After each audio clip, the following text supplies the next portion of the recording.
future. With regard to Israel, that is real. Is that simply not within the 5-year time frame or not within the capacity? With regard to North America and the oil sands, the capacity in North America, I presume that's predominantly Canadian, if not exclusively Canadian. And are the IEA's predictions on the contribution of the oil sands, without regard to how it's transported, the Keystone Pipeline or trains or whatever, and what relation, in one of your responses to Jason's question, you said there's not really a sufficient market for sweet crude from Canada. What relation does that have to the oil sands movement?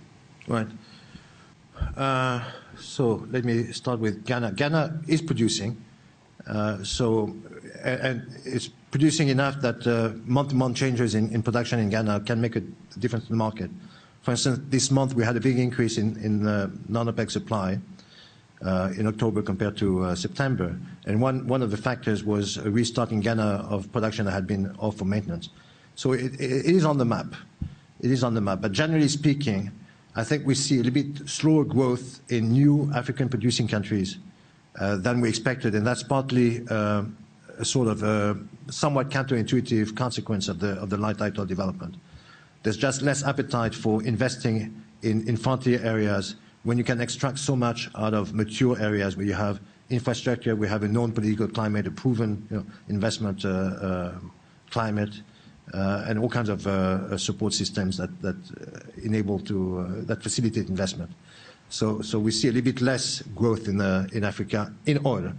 Gas may be a different story, but in oil we see a little bit less growth in developments there than we would have, consequence of unconventional developments.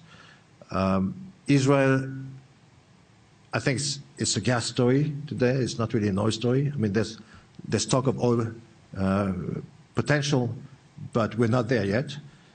For gas, it's a story, and that's something that my colleagues in the IEA gas division have been looking at, and the WEO has been, the World Energy Outlook has been looking at, and that's part of a larger story, which is the East Mediterranean gas story. And I think it's there. It's a big development. It's potentially, maybe not a global game changer, but a local game changer, and something that we're watching. We keep watching. There's a lot of political issues. There's a lot of uncertainties about political developments with regard to Israel-Turkish relations, Kurdistan, where does the Kurdistan fit in?